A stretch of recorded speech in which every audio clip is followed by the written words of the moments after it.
thanks. Like, hey, Scoob, did you hear Nikki Blake is hosting a Scooby-Doo panel? No. Yeah. Like on today's Scooby-Doo episode, Scooby-Doo and Shaggy meet Nikki Blake. Yeah, and a Scooby Panel. Like, we need to get this puppy started. Okay, Nikki Blake, take it away, Scooby-Doo.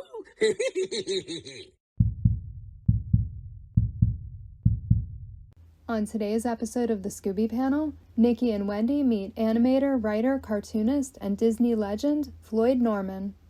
Thank you so much for joining us. We can't tell you how much we appreciate you taking the time.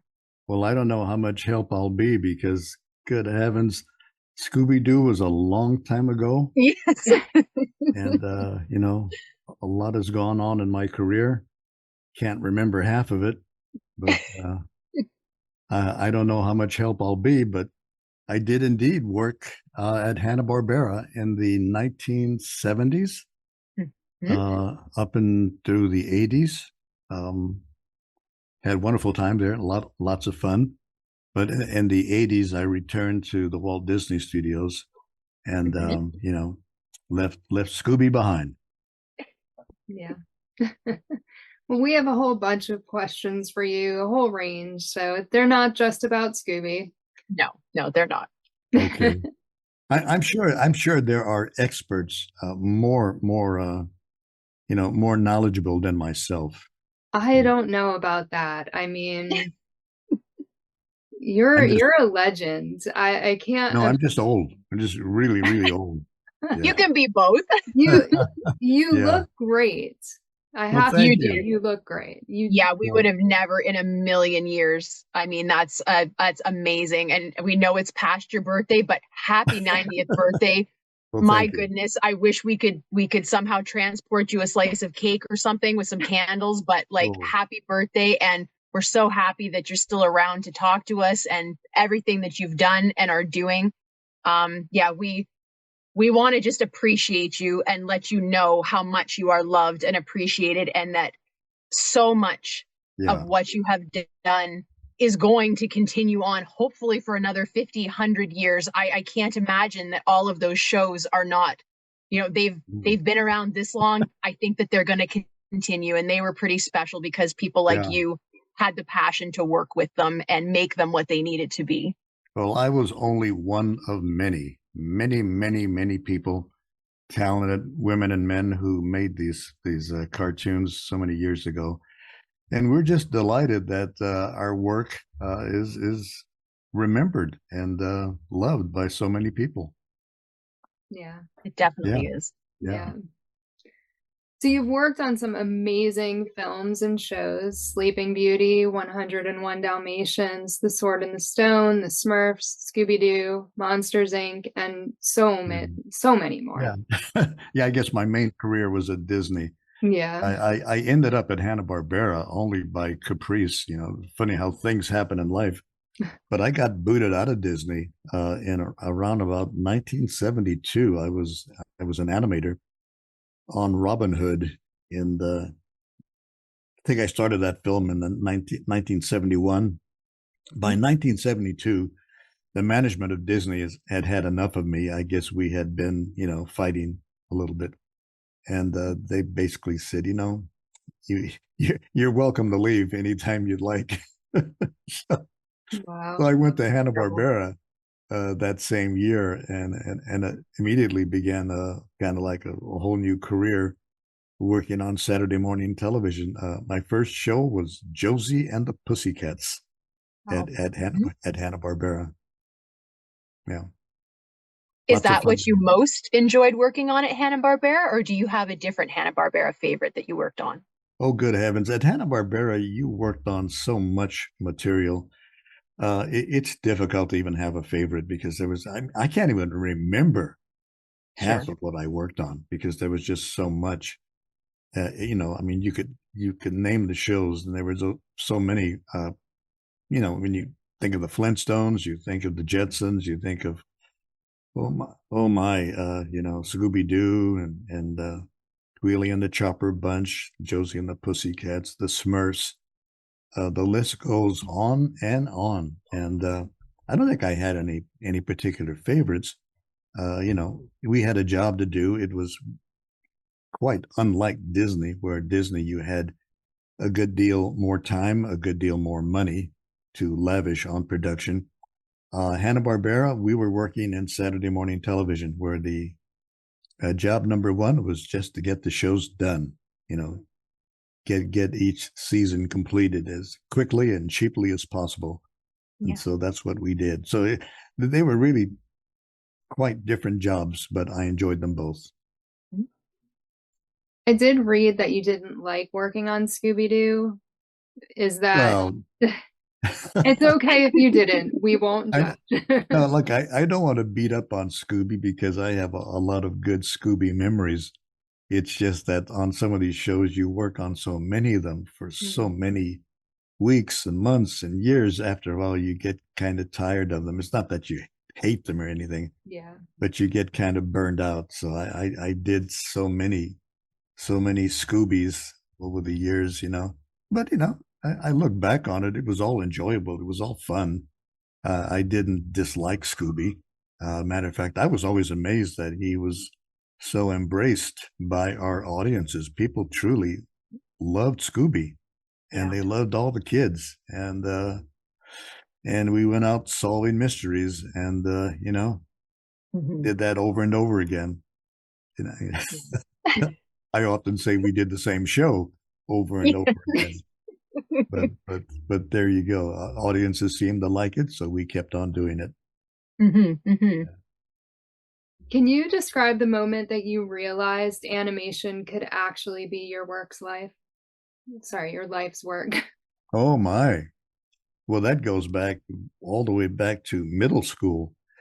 When I was attending Santa Barbara Junior High School in my hometown of Santa Barbara, it was in the school library where I first discovered the magical, wonderful art of animation. And imagine that young, you know, in my life, and I had already decided this is what I'm going to do with my life. This is my career.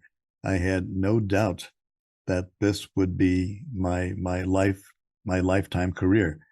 I read every book I could find on motion pictures, how motion pictures were made, all this stuff, you know, behind the scenes information, things that I didn't know about. You know, it was, for me, it was a revelation.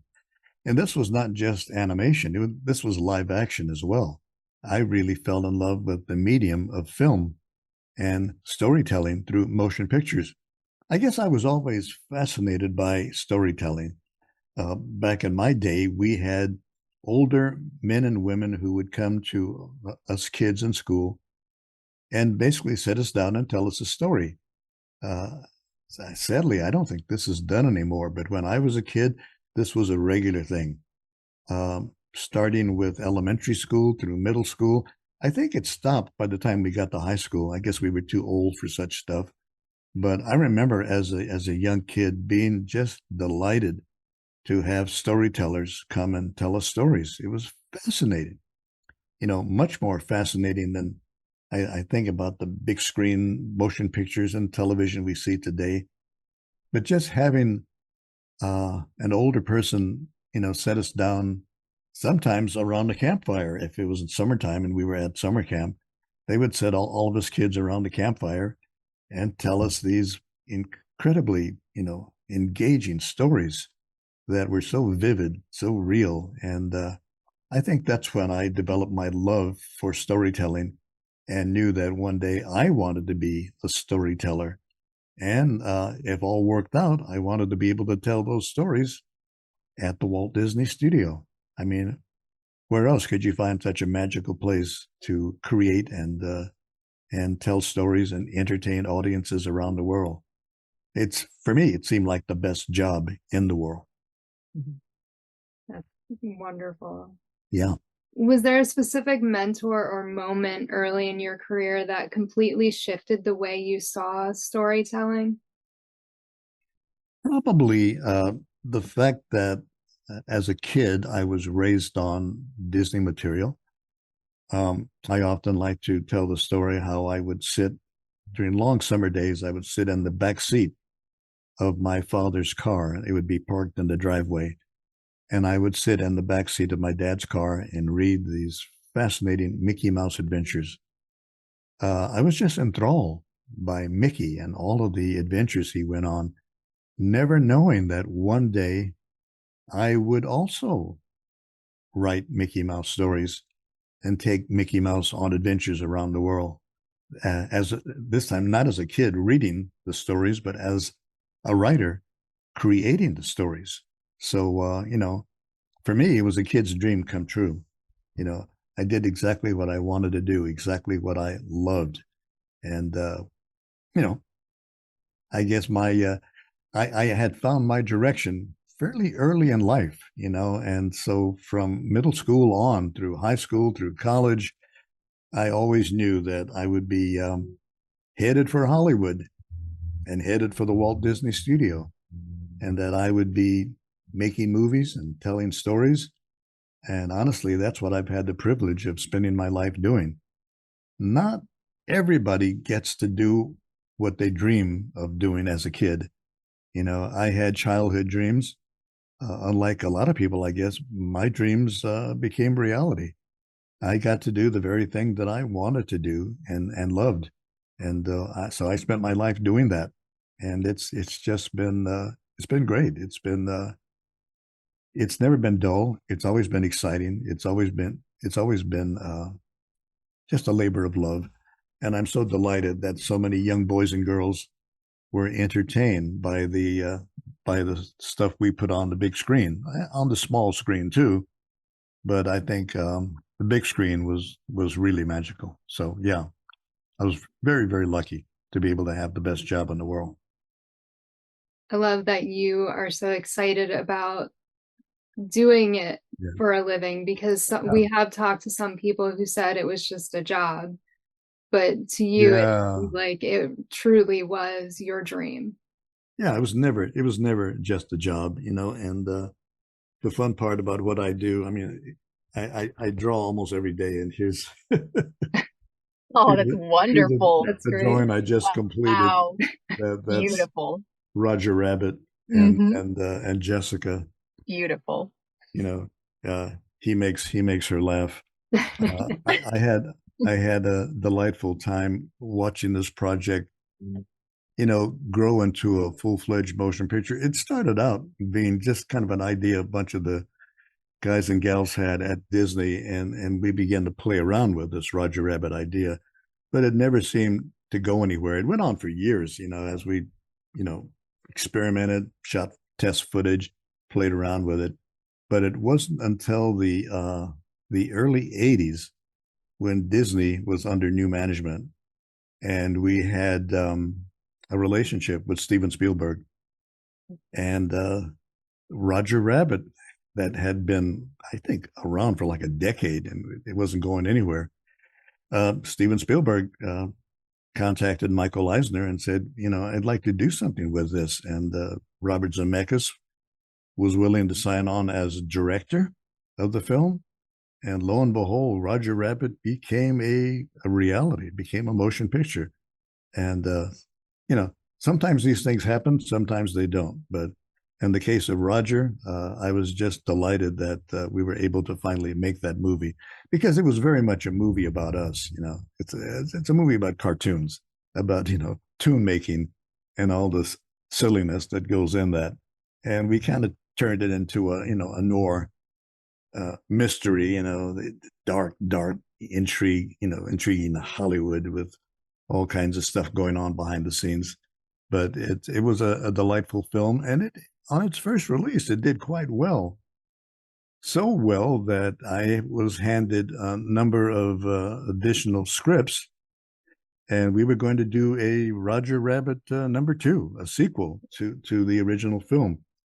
And I remember the last film treatment I did development on. And I remember that script because I was not allowed to make any copies of it or even take the script home, because it was so secretive. And my producer, a guy named Jim, said, you can read the script, but you're going to have to memorize it, because we can't give you a copy of the script. So Anyway, I worked on development on Roger Rabbit 2.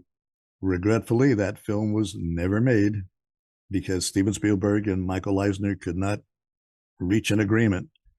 And when those two couldn't get along together, that film went by the wayside. Sadly, I hated to see it go. But again, I had a fallback position because when I left Roger Rabbit, I immediately went to work on another film that partnered with another studio, and that studio was Pixar up in the Bay Area. So the good people at Pixar Animation Studios said, Floyd, why don't you come on up to San Francisco and work with us on another sequel, the sequel to Toy Story, a film that became known as Toy Story 2. So I left Roger Rabbit and moved up north to the Bay Area, where I worked on Toy Story 2. And had to leave home in order to do that because my home is in Pasadena here in Southern California. But in order to work at Pixar, I had to be up there. So I had to pack my bags and leave my spouse behind. Aww. Because she couldn't come with me because she was also working for Disney and she had work to do on her own. So we had to separate for a while. And she lived in our home in Pasadena, and I lived up in the condo up in San Rafael in the Bay Area, working on Toy Story 2, and followed that with another interesting film called Monsters Incorporated. Mm-hmm. So I've had a long relationship with Pixar as well as with Disney. Going back to Roger Rabbit, you were on an episode of Pawn Stars, and you had yes, I was, yeah. You had comic strip art from Roger Rabbit. Yeah. And I'm just wondering if you can tell us some more about that, and also how did you end up on Pawn Stars? Yeah, well, I think my ending up on I had no idea how popular that show was. I thought it was just, I do a lot of TV appearances and it's no big deal. And I don't think that much about it. And my producer, Michael, was a big fan of the show Pawn Stars. And he said, oh, you got to be on the show. They're very excited to have you on the show. And we can do it in one day. We just fly out to Las Vegas and we shoot the show and then you can come back home. So I said, okay, and and Michael said, "Oh yeah, and you need some stuff to bargain with. We need some stuff to sell on the show." And I'm thinking, well, sell what? And he said, well, grab some artwork, some stuff, So I literally grabbed what I could find off the shelves in my office, off my desk, and that's what I took to Las Vegas with me, and that's what I bargained with, and on the show. And one of the art items that I bargained with, right? I think there are 2 or 3 original Roger Rabbit comic strips, because at one point in time when Roger was very popular, King Features Syndicate, the same syndicate that syndicates Mickey Mouse, Donald Duck, Winnie the Pooh, and a bunch of other Disney stuff, they wanted to do a Roger Rabbit comic strip, a daily syndicated Roger Rabbit comic strip. And so that's where those strip ideas came from. Well, the strip idea never took flight, but I did take those original comic strips with me to Las Vegas, and we used that as one of the bargaining chips on the show Pawn Stars. And a lot of people watched that show. I was amazed at the number of people who were fans of that show. I had no idea how popular the show was. To me, it was no big deal because I didn't watch it. I never really watched the show myself. And so it was no big deal to me, but I was amazed at the response I got from that one appearance on Pawn Stars. And turned out I was quite popular, and they wanted me to come back and do a second show to do it again. But somehow, the way things go, we never got around to it. And so I never made a second appearance on Pawn Stars. But it was fun to do. It was fun doing the show with the guys, and yeah, it was very interesting. The comic strip was really cool, and it's kind of a shame that it didn't turn into anything, because I think that you could have done a lot with Roger Rabbit. Yeah, well, I really like the character, and I like the fact that it was kind of a spoof anyway of our cartoon business, and thinking about a cartoon world being an alternative to the real world, it would have been fun to carry on. And as a matter of fact, we had a lot of surprises planned for the second Roger Rabbit film, where we were going to have many vintage Hollywood movie stars make an appearance in the Roger Rabbit feature film.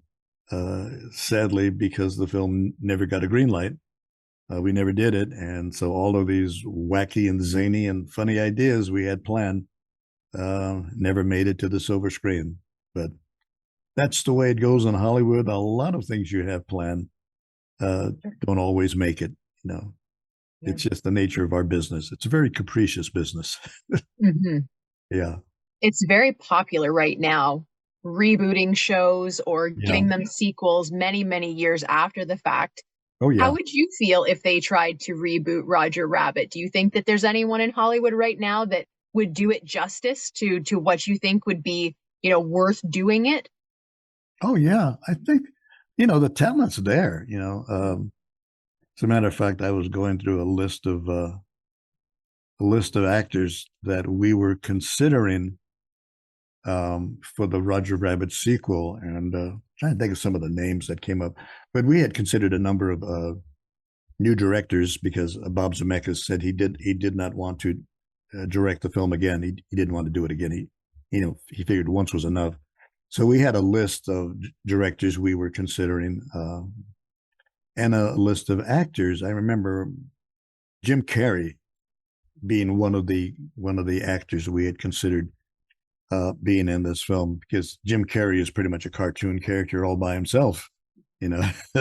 he's live, but he's pretty much a cartoon. He's a living, breathing cartoon. So we had Jim Carrey, and I forget. I guess we were still going to use Kathleen Turner for Jessica, and but anyway, these things are kicked around, and sometimes they happen and sometimes they don't. One of the things you have to have is an agreement from both studios, and because this was a co-production, Steven Spielberg's Amblin production and Disney, we had to get agreements on both sides, both with Michael Eisner from Disney and both with Spielberg from Amblin. Both had to agree on everything. And trying to get these Hollywood types to agree on anything is a challenge anyway. So I guess I shouldn't be surprised that the Roger #2 failed to take flight. But that's it. That is the nature of our business. Yeah. You were the first Black animator to work at Disney Studios long term. What moment made you realize the historical weight of that? To me, I never thought of it being historical. I never thought of myself being the first Black anything. When I came to Disney with our group of young boys and girls, and a lot of us kids, and we were quite young then. A bunch of us had even been in school together. I remember my friend Jane Shattuck, who was Jane's my age, so we were both in art school together, but we both ended up at Disney together. So I guess we could say, hey, Jane was the first woman animator at Disney. I mean, I don't know about this thing about being first. If anything, I never gave it any thought. When I applied for a job at Disney, I just wanted to get into the business. I just wanted to do the work. I never saw myself as being a pioneer or anything of the sort. I was just another artist applying for a job. It so happens that I was an artist of color. That really didn't occur to me until sometime later. And I said, oh, maybe this is significant in the sense that it might inspire young Black artists to realize that, hey, it's, don't let the color of your skin be a handicap. If you want to do this, if you want to work in this business, be good at what you do, and go for it. And don't worry about trying to be the first at anything. Again, I've often been called Disney's first black animator.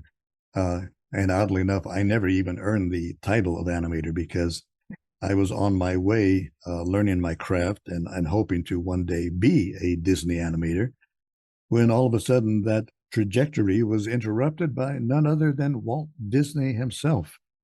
And Walt Disney decided that I was not an animator. He wanted me in his story department. So lo and behold, that job that I'd always wanted, kind of like in the back of my mind, I wasn't really thinking about it consciously, but suddenly that job that I had in the back of my mind became a reality, and a suggestion by the old man himself, Walt Disney. And so that meant I left the animation department, never did become an animator, black or white, but I became a Disney storyteller. I became a writer instead, which was, when I look back on it, it was really probably the better choice. I think I've had more fun writing films than I might have had animating on films. But I still love animation. I still love doing it. I've been an animator from time to time when opportunity arises. But Walt Disney thought I had the chops for being a storyteller, and suggested, and actually Walt doesn't suggest, Walt demands. When Walt suggests that you move departments, your only answer is yes, sir. So when Walt, back in 1966, when Walt decided that I needed to put down my animation pencil and began work on The Jungle Book, I immediately packed up my stuff and I moved upstairs to the story department, where I had the good fortune and the pleasure and the honor of working with Walt Disney on his last film. The Jungle Book would be Walt Disney's final film. He passed away in December of 1966. Never seen the completed film, but I did have the pleasure of working with Walt all throughout 1966, never knowing at the time, and I don't think few of us knew. I don't know, a few family members might have known, but few of us knew Walt's condition. Few of us knew his health situation. And that's why his passing came as such a shock, because none of us saw it coming. What was it like working with him, with Walt Disney? Working with Walt. Okay.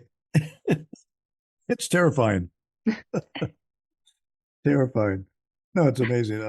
Walt Disney was already, kind of like legendary, when we were working with him at his studio. Most people were kind of terrified of Walt, although he was hardly an ogre. He wasn't a scary guy. I didn't find Walt any scarier than my grandfather. He was about the age of my grandparents anyway. So I was just a kid in my 20s, and Walt was already, I think, 65 when I went to work on the Jungle Book. And we, it's kind of funny, you look at that 65 as being old age. 65 today seems positively young. Good grief, I wish I was 65. I'd be a kid. Good grief. So, but I think it was lifestyle, and the older folks, that previous generation didn't take care of themselves very well. Many men and women smoked cigarettes. Many drank a little bit too much. I was neither a smoker or a drinker, so I was in pretty good health. But a lot of the old timers tended to live a pretty rough life. And of course, and they eventually paid for that, because, a lot of people sadly left us a lot sooner than they should have, had they taken better care of themselves, had they eaten better, skipped cigarettes and skipped the booze. Animators were known for their, lunchtime martinis. I went to lunch with one young animator I remember back in the day when I swear this guy must have had 5 martinis at lunch. Good. 5. If I had 2 martinis, and I did that didn't happen often. Generally, I would have 1 just to be social, but if I had 2, I would practically have to crawl out of the restaurant. You know, I was not a drinker. I couldn't handle it. And then all I could do was hopefully make it back to the Disney studio, where I spent the rest of the afternoon, you know, sprawled over my desk, sound asleep. So I could not drink. I was not a drinker. But thankfully, I took pretty good care of myself, and that's why at age 90, it's hard to believe that I'm 90 years old, but at age 90, I probably look a little better than most people in their 60s back then. Absolutely. Who lived a pretty rough life, and it showed on them. It showed. Mm-hmm. Yeah. How did the studio culture shift after Walt's passing, and how did that affect the stories being told? Oh, my major shift. Yeah, good heavens. Well, the studio was never the same. Keep in mind when Walt Disney ran his company, and it was pretty much a one-man show. But Walt Disney approved everything. He gave the okay on everything. There was nothing that didn't catch his eye. So, but what that did for us, since we had a leader from the very beginning, we had Walt Disney as our guide, as our visionary, as our leader. When Walt was gone, that was a tremendous blow to the studio, because we didn't have a leader. We didn't have anybody who could follow in Walt's footsteps. Nobody qualified to take his place. And just the trauma of the loss of Walt Disney, it took us easily a decade to recover from Walt's, you know, from the loss of Walt as our leader and our visionary. So yeah, it was traumatic times, and we went through some tough times, and we kind of had to reinvent ourselves. We had to learn to move on and carry on without Walt. And eventually the studio was able to do that. We found our legs. We found new leadership, and Michael Eisner and Frank Wells. Keep in mind, Michael Eisner was only like 43 years old when he took over at Disney. So he was still a pretty young man. And so Frank Wells and Michael Eisner took over in the 80s. And there were a lot of disgruntled employees who did not like the changes that began to take place. But we needed to move on. You can't live in the past. Walt was gone. You know, we didn't have our leader any longer. We had to basically reinvent ourselves and move forward. And as you can see, and with the leadership of Roy Edward Disney, Walt's nephew, we were able to carry on and kind of like, you know, reinvent Disney and make a number of, you know, classic Disney films made by a whole new generation of animation artists. That's what's so amazing. I mean, the old guard, the original artists and creators and writers and designers who had created Disney were gone.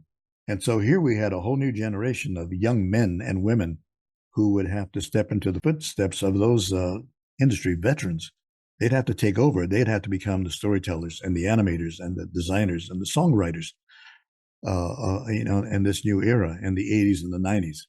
And of course, the kids, you know, showed they could do it. And we had hit after hit after hit with The Little Mermaid, with Beauty and the Beast, with Aladdin and The Lion King, and on it went. It showed that Disney could continue, that we could be as creative as we ever were. And it was great for me to be there through all of these, you know, and you might think all these iterations of Disney. I'm one of the few people who has worked under every single management at Disney, from the original, the company co-founders, Walt and Roy Disney, to Card Walker and Ron Miller, to Frank Wells and Michael Eisner, to Bob Iger and Bob Chapek. Worked with them all, knew them all. And every single management of the Disney company from its beginning to present day. And even present day, Bob Iger, who's our current CEO, remains a friend, and I can still talk to Bob. And the one thing about the Disney bosses, they know that I'm very critical of their leadership, and so I don't know. They have no reason to fear me because I'm nobody. But it's amazing how much I've been able to maintain a relationship with my Disney bosses all these years. Yeah, so it's been it's been good. I mean, it's been a good relationship. We haven't always agreed on things, but we've always been able to work together. And there's a real soft spot in my heart for the Walt Disney Studios, and because it's not been only my career, but it's been my life. I've spent my life at Disney, and I have nothing but good things, for the most part, good things to say about it. Yeah. I think Walt would have been very, very proud of the work that you guys managed to pull together after he was gone, especially those early 90s films, which are near and dear to my heart. That's when I was growing up and I was little. Beauty and the Beast was just magical. It is magic, just like Sleeping Beauty. What's so wonderful about this new generation of Disney filmmakers, Disney storytellers, is that I had a part, with and I call them kids because they are kids. They're younger than me. One of the directors of Beauty and the Beast was a kid I hired because I thought he showed potential. And when he was given the assignment to be co-director of Beauty and the Beast, and I saw his finished film, I had to jump into my car and drive over to his office and say, Gary, I am so proud of you that you guys have made a film that's going to be remembered, for generations. I mean, it's worthy of the Disney classics, of the Disney classic films like Snow White and Pinocchio and Dumbo and Bambi. This new batch of Disney films, starting with The Little Mermaid, starting with Beauty and the Beast and Aladdin and Lion King, and on it goes. So I've had the good fortune of being able to work with the old Disney veterans, the old men and women who made the classic films I saw as a child, and the new generation of men and women who create the current crop of Disney films. So it's nice to see this wonderful art form continue and continue to inspire and entertain people around the world.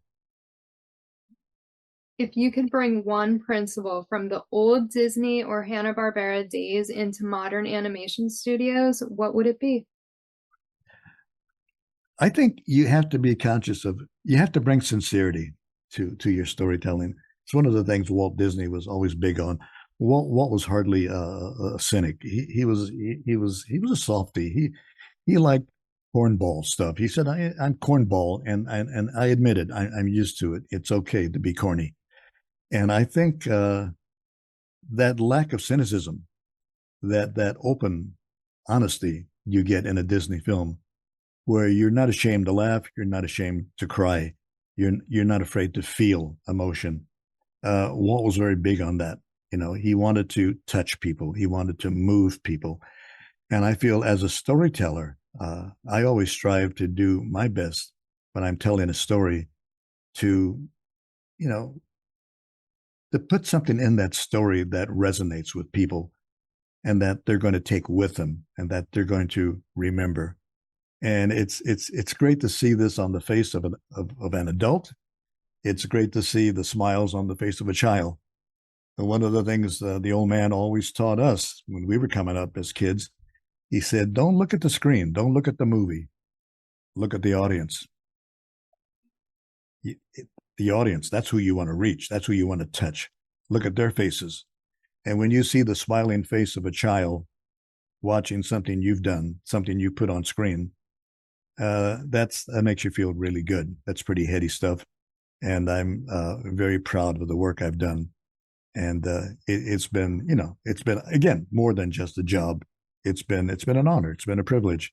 It's been a joy. And I think I've been very lucky to have had this opportunity in my life.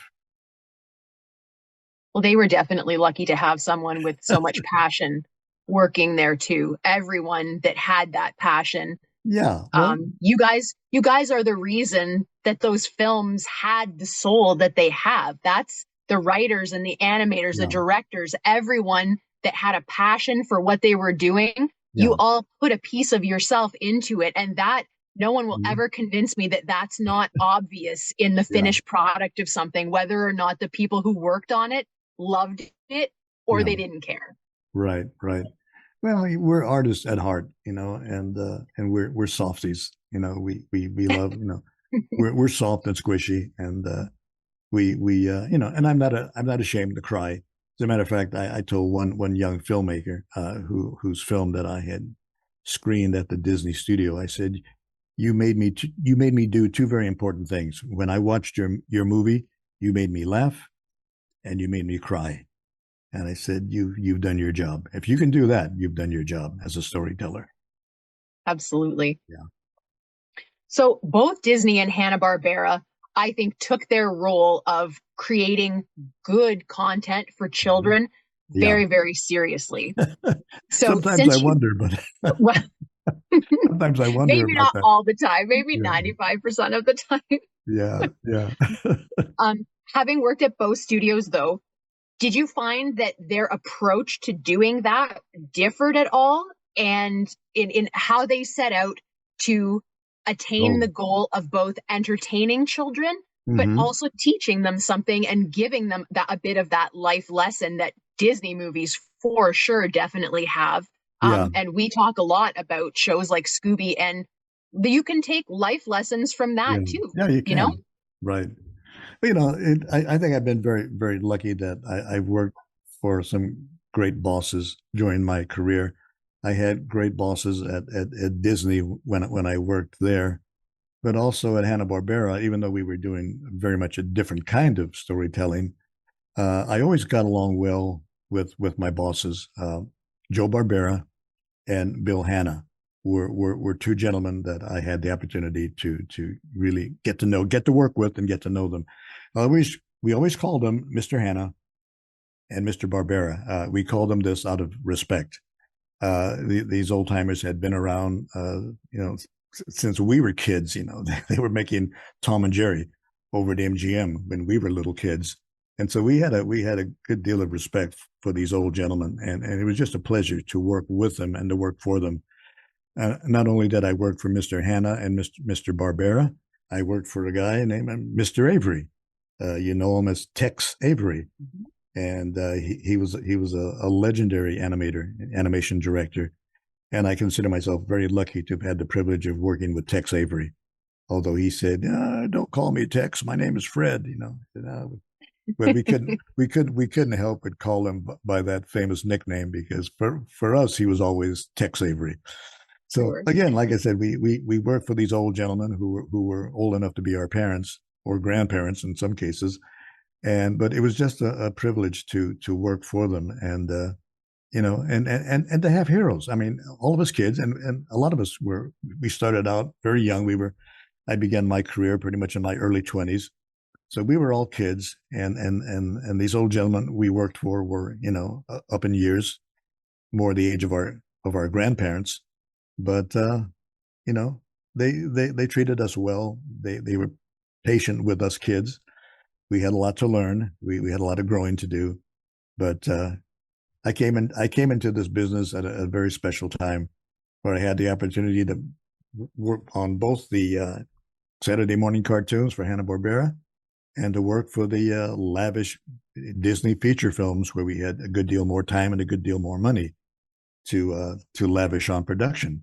But even though they were two different kinds of filmmaking, it was all about entertainment. It was all about bringing some joy to the world, and providing that. And we are entertainers. That's what we do, But it's been great. I mean, it's been great to work with famous people. I mean, again, that's another perk of this job I have, is I get a chance to hang out with movie stars. Literally, I was at a Hollywood party last night. Not so much a party, but it was an Academy screening. I'm a member of the Motion Picture Academy of Arts and Sciences, and so now's the time of the year when we are looking to nominate the films for all the different categories. So here I was up in a swanky Hollywood party last night with movie stars in attendance, and hanging out. And I said, who would have thought that this kid who used to read comics in the back seat of his dad's car would be down here, in Hollywood, hanging out with movie stars and being a member of the Motion Picture Academy, and even attending the Academy Awards, which my wife and I have attended a number of times. So who knew, these things would happen. These were just icing on the cake of a very fun job that I've been lucky enough to have. Yeah. Yeah. Do you think that it's possible for traditional 2D animation to make a comeback, or has the digital age and now, unfortunately, AI permanently made it obsolete? That's a question that's often asked. I am a big believer in hand-drawn traditional 2D animation. I come from that discipline. It's very important to me. Having said that, I don't want to vilify digital animation because it has its place. As a matter of fact, in the 90s, I moved up to Pixar Animation Studios to work on digital films. So I've got nothing against digital. It's just that if I had a preference, I would prefer traditional hand-drawn animation. Because for me, being an artist, there's something magical about a pencil touching paper, a paintbrush spreading paint on paper. It's not high tech, it's not, it's simple, basic stuff. But I think I love the simplicity in our old analog techniques of making films by hand. And I mean literally by hand. I look back on Sleeping Beauty, where we made that film literally by hand. There's no technology involved because the technology didn't exist. So we made that motion picture literally hundreds and hundreds of men and women drawing pictures. We made that movie by hand. And to me, that'll always be special. Technology will always be here, and we will continue to go forward. I don't know where the future will take us, but, it'll take us somewhere. Sometimes it's good, sometimes it's not so good. But, I'm willing to take the ride. I'm willing to stay with it as long as I can stay in this game, because it's very exciting to me. Mm-hmm. Yeah, there's definitely a lot of impressive digital work. So like you, I would never take anything away from that or the people that are making it. But I don't know that I've ever seen something digital that captured the same type of charm that like an old 2D, the background art, those paintings are just, they're so beautiful. I don't know that there are any artists that have not been influenced by that. Oh yeah. And there's just, it's something so special about it. And like you say, to know that, like, yes, digital, someone is doing it also by hand, but it's different. It's not quite the same. And they're just, those are magical. And I hope that it never becomes obsolete. I hope not. No. Yeah, me included. I still do hand-drawn work. Here's a Marvel Marvel cover they asked me to do, all done by hand. No computer used, and of course, and the sketches I do. Remember her? Oh, look, that's beautiful. It's just beautiful. So yeah, I still am very much a traditional hand-drawn animator because I love my craft, and I love this unique art form that is called, film animation. It's very special. It always will be.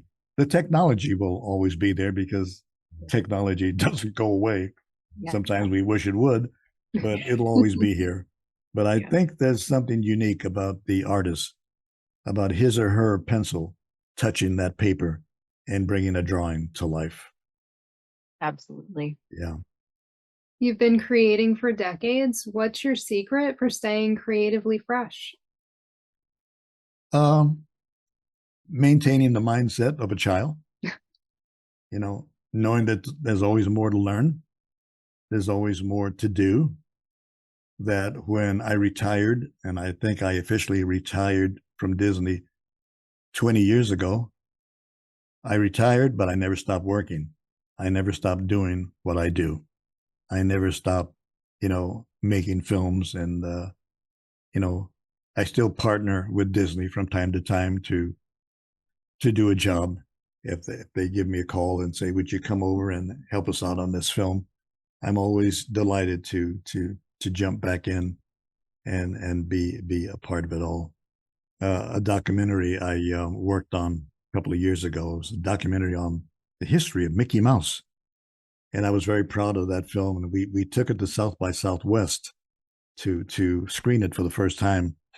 And I remember when I walked into a party down in Austin, Texas, and I saw one of my favorite filmmakers, Ron Howard, who's one of my favorite directors. And I was surprised that Ron Howard looked around and he recognized me. I didn't recognize him; he recognized me. So I thought, wow, look at that! I'm in the big time now. So, but no, it's been just a delight to be able to work with talented people, and people you think you would never meet, and you get a chance to hang out with them. Good heavens, I've had a glass of wine with Helen Mirren, hung out with Tom Hanks on the set, just chit-chatting. Things like this is just part of what I do, part of my job, and part of the magic of storytelling and movie making. And that's what I wanted to do when I was a little kid. And that's what I've been able to do for the better part of my life, is to be able to indulge myself in this fantasy of filmmaking and storytelling. It's wonderful. Yeah. Looking back, what's a small creative decision you made on a project that ended up having a big impact? Small decision? It's, when I was working on Toy Story 2 some years ago at Pixar, we had a sequence I wanted to do because I thought it would just be so cute and funny and charming. I wanted to add Barbie to our movie. And our bosses told us, no, you can't do that. We don't own the character, and we're going to get into all kinds of litigation, and we've got all kinds of problems and trouble. But I didn't give up because I wanted Barbie to be in the movie. And I was lucky enough to get the voice of Jodie Benson, who was the voice of the Little Mermaid. She did the voice of Barbie for us in Toy Story 2. And I was at the recording session when she came in to record Barbie for us. But that little sequence, it was something small, just something that I added at the last minute, turned out to be a real, special point in the film. A lot of people, laughed their heads off, thought it was very cute, very charming, very funny. And I'm glad that I hung in there and that I fought for it. And when they told me we couldn't do Barbie, we couldn't do it, I said, yeah, of course we can do it. We can work out something with Mattel, and they'll let us put Barbie in our movie. So so it all worked out after all. But small things can turn out to be big things. Yeah, absolutely. Yeah, I think some of the best things in life started out as a small thing that turned into something big and impacts a lot of people. Very true. Yeah, very true. So what surprised you the most about working in animation? Surprised me? Mm-hmm. I don't, I knew the business pretty well, so I don't think there were any unexpected surprises. I think maybe the fact that my career has, that I've done so many things throughout my career, that I've done so many jobs, that I've been an animator, that I've been a character designer, that I've been a writer, that I've been a layout artist, storyboard artist. I've just done so many jobs. I'm probably maybe every job. I've even been an actor. I've done voices in animated films, when that was necessary.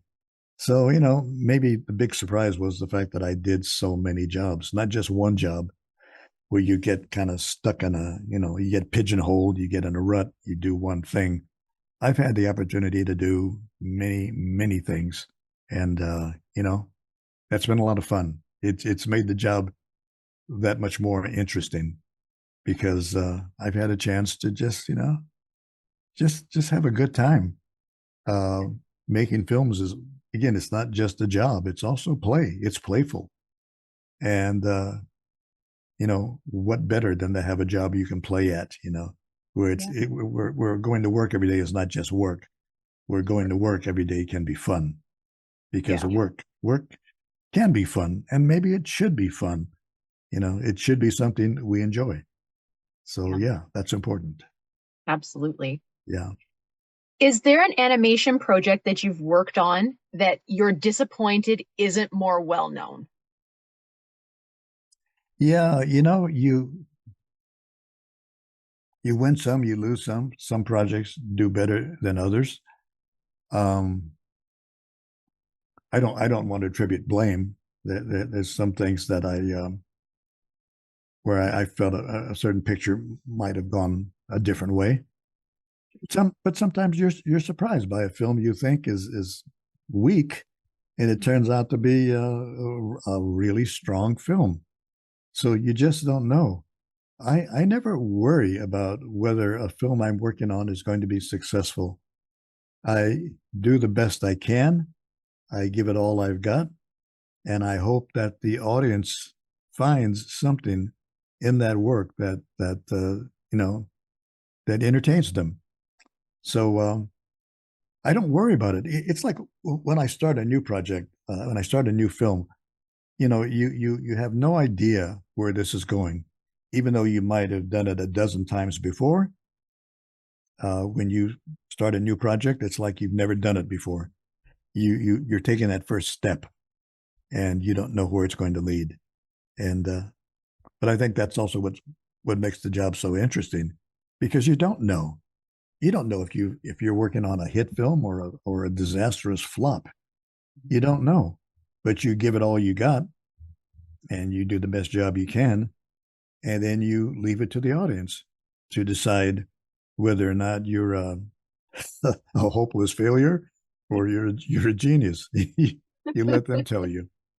Yeah, but I've always enjoyed the process. I've enjoyed the working on flops as much as I've enjoyed working on hits. I enjoy the work. I enjoy the job, and you know, I do the best I can, and that's all you can do, because you can't make the audience love what they don't love. They either like it or they don't. And if they don't like it, then all you can do is move on, and that's what you do. We heard a lot of people from Hanna-Barbera, they would draw pictures of each other. Is that something that you guys did as well? Oh yeah. Oh, good heavens.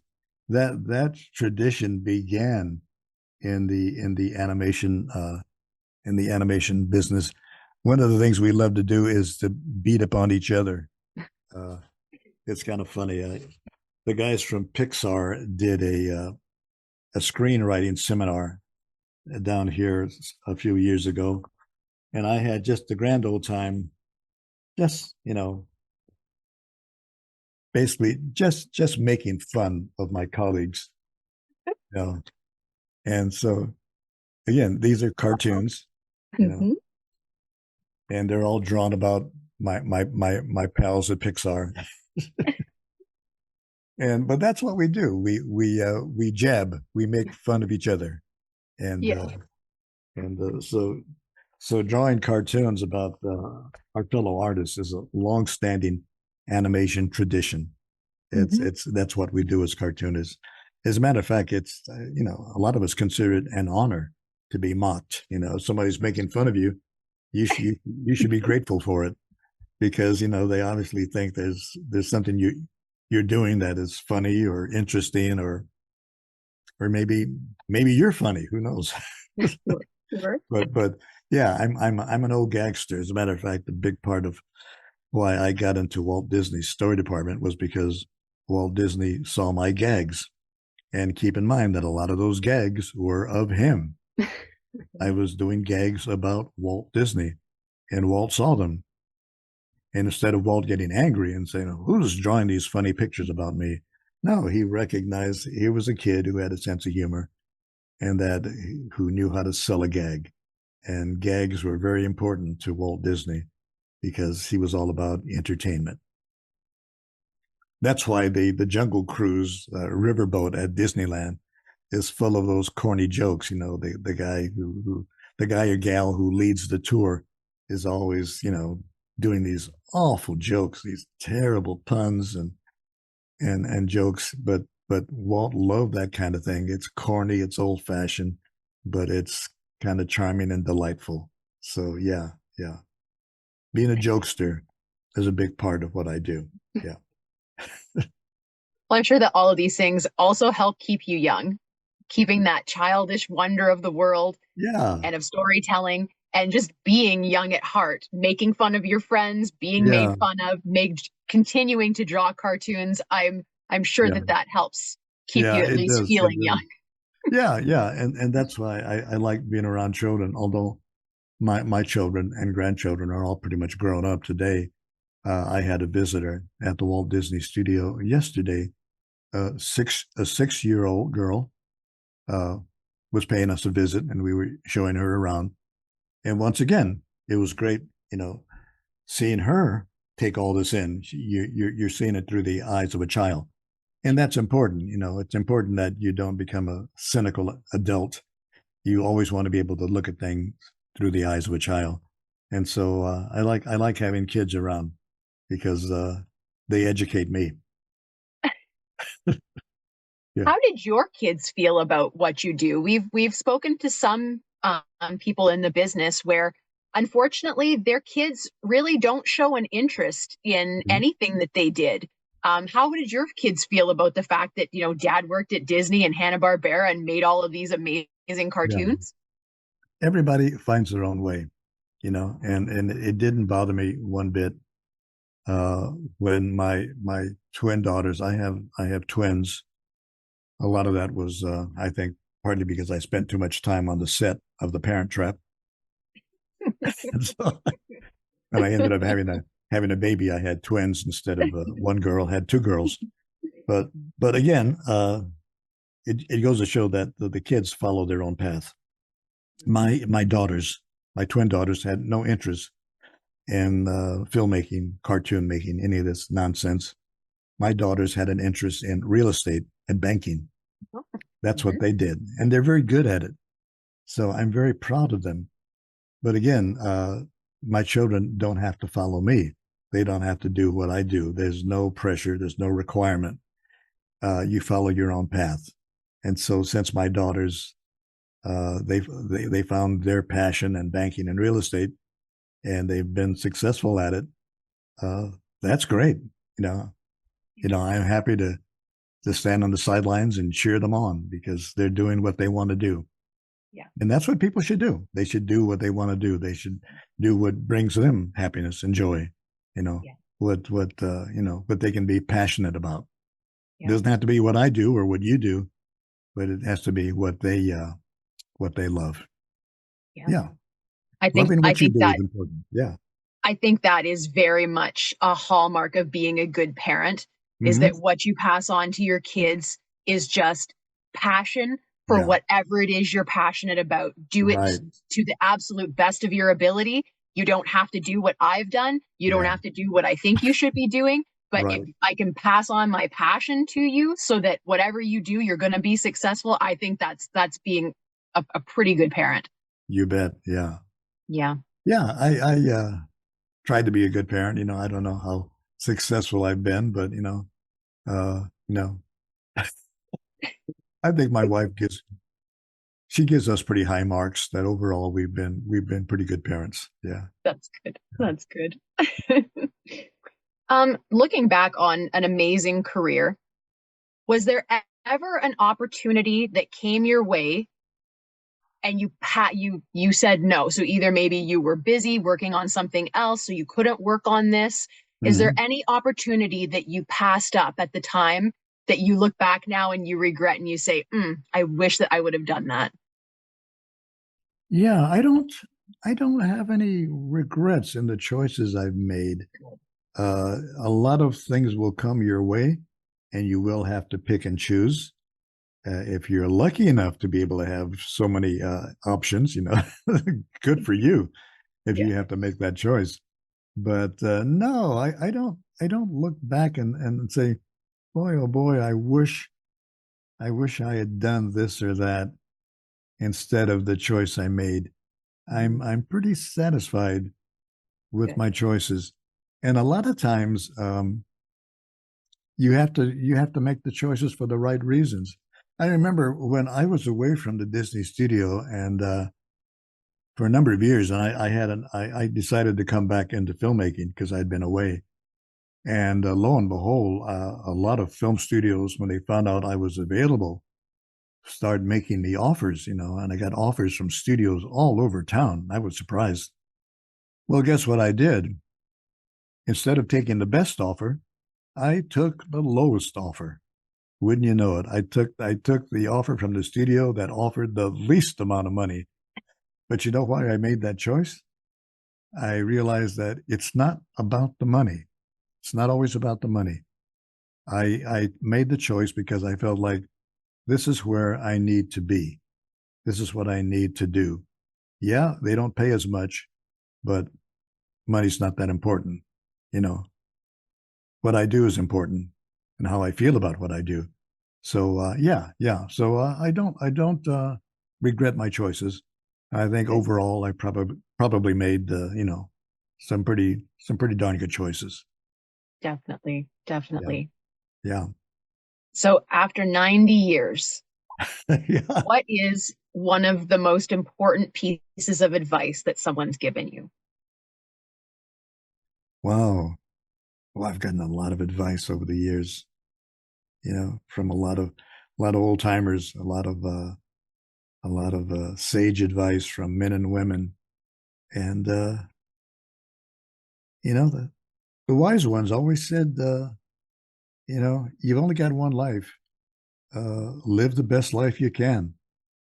Do what you love what you do, and you'll probably end up, pretty happy. You might not end up as rich or as famous, but you got to do what makes you happy. And when you look around and you see what you've accomplished, the people you've touched, and if you can feel good about that, then you can say, yeah, I guess my life is has had some purpose after all.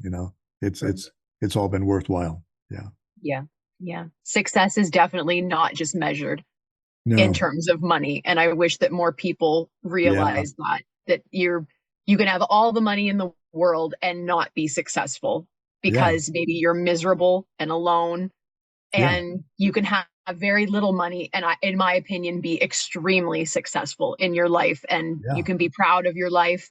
Like you say, especially in the animation industry, I hope that all of the animators and the storytellers, at least at some point, can see what an impact they've all made on so many generations of children that become adults who then share their childhood with their children. And it builds on itself, but it started somewhere and it built from there. And all of those people are so important to so many people.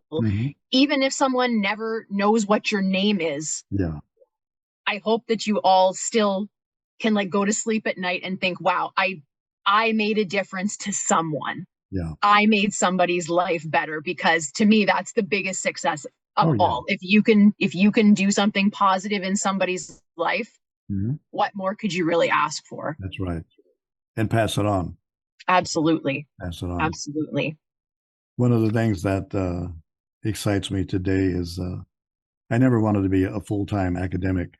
I never wanted to be a professor. I've been offered that job a number of times, but I will on occasion do a university lecture, and to be in the lecture hall with all of these young men and women, and to speak with them, and to realize that some years ago, not that long ago, I was the kid sitting in the very back of the lecture hall, taking notes. I was a kid way in the back, and now I'm the old professor up front. And interesting to be in that position, and to realize that, once you were the young kid in the back, and now you're the old guy up front doing all the talking. But I'm encouraged and inspired by the young men and women who attend my classes. It's inspiring for me to share my life and to share my career with them, and to hopefully pass on some advice that will serve them well as they make their journey through life. Yeah. So this is just meant to be a fun question. Okay. If you could go back in time, now this is not, you wouldn't change anything about your life. I don't mean that. But if you could go back in time and you could be a part of any animated series or film all throughout history, any time period, anything that has been made, if you could go back with a time machine, like a magic genie, and be a part of any animated series or movie in history, which one would you most have liked to work on? That's an interesting question, because a friend of mine, a young writer-director, Jerry Reese, made a film for Disney some years ago, I think back in the 80s, maybe early 90s. And it was a visit to the Walt studio that no longer exists. It was a studio that existed over in Los Angeles on Hyperion, over in the Silver Lake district. And it was in an old building, and it was the very beginning of the Walt Disney Studio, back when they were doing the Mickey Mouse silly symphonies. Anyway, to tell this story, they replicated that studio on a soundstage at the Walt Disney Studio, Stage 3 in particular. Stage 3 was where they built the set. And what they did was they recreated 1930s Disney. Wow. The Walt Disney Studio, the way it was back in the 1930s. And I walked onto that set, and suddenly, it was just a movie set. It wasn't real, just a movie set. But as I walked through that set, I felt like I'm walking back in time. It's not the current year. It's 1932, 34, 35. Early Los Angeles, the film industry just beginning out here on the West Coast. Walt Disney Studio just beginning to find its legs. And I thought, what an exciting time it must have been to be a young man or woman at the Walt Disney Studio when they were just getting started. Just getting to get this character out, this character known as Mickey Mouse. Thinking ahead to maybe working on the first animated feature film, Snow White and the Seven Dwarfs. All done in this Hyperion studio in the Silver Lake district of Los Angeles. What would it be like to go back to the 1930s and to relive that time? Well, this movie set gave me a little taste of that. And I thought, wow, what must it have been like to be a young person, in your late teens, early 20s, to be a part of this new enterprise that is literally going to change the world. Sure. Yeah. Wow. Yeah. Absolutely. How would you like to be remembered? Oh, good heavens. Like to be remembered as just as a guy who did his best and was a nice guy who tried to entertain people. Nothing lofty, no big deal. I'm not anybody important. I mean, again, all of us kids who started out at Disney back in the 1950s, we were all just a bunch of young men and women eager to start our career. I think for the most part, we did well. I think we did good. I would like to be remembered as one of the kids who did okay, who proved he could do the job and do it well. And if people think well of me for doing that, then that's if that's as good as it gets, that's good enough for me. Well, we will definitely remember you in a very, very positive way. You made some of the most amazing movies and shows. I mean, you worked on Scooby. Clearly, we're huge fans of that. Well, I've shared that with a number of talented people. It's not just me. These things are created with a team, and there's a lot of us who work together to make these things happen. So I always tell people it's not just me. It's with the whole crew of talented individuals, and we come together, we collaborate, and we create And it's a joyful thing, you know. I've enjoyed it very much. I've got no complaints. It's been good. Yeah. Thank you for Well, your thank you. contributions to bringing our favorite characters to life. And thank you so much for your time. This has been amazing. Yes. You've been so wonderful to talk to. It was my thank you so much. It's been my pleasure. Again, like I said, always happy to share my fun life with you. It has been fun, and maybe it's been fun having hearing me tell my story. Absolutely. We enjoyed every second of it. Thank you so much. We really appreciate it. Yeah. You bet. Well, thank you for having me. I've enjoyed being your guest, and let's do it again sometimes when I get a little bit older. We would love to. We would love to anytime. on my 100th birthday. I'm only 90. I'm only 90 years old now, so I got a ways to go. We will definitely do that. Thank you again so much. Thank you, Wendy. You. It's been a pleasure. You. Enjoy your dinner. I will. Yes, enjoy your dinner. I will indeed. Okay. Thank you for tuning in to another Scooby panel. I'm Nikki Blake from ScoobyAddicts.com. If you like these panels, please subscribe to my channel for more great discussions. A huge shout out to our patrons, Julie Rosen, Ross from ScoobyFan.net, Tagus, Garrett Spencer, Paul the Scooby Dude, and Jesse. If you would like to support the Scooby panel, please go to patreon.com/ScoobyAddicts. A very special thank you to animator, writer, cartoonist, and Disney legend Floyd Norman, and artist, blogger, and Scooby collector Wendy BRYDGE. Scooby Panel is available in podcast form on most podcast platforms, or as a web series on YouTube. You can find Scooby Panel on Instagram, Facebook, and X as @ScoobyPanel. We are part of the Collector's Maze Network, where you can find all things geek. Scooby and Shaggy were voiced by Scott Innes. Check out Scott's website, onescottshop.com. Scooby Addicts artwork by Will Davenport. Scooby Panel logo by Garrett Spencer. Video editing by Nikki Blake. Please join us next time for another Scooby Panel.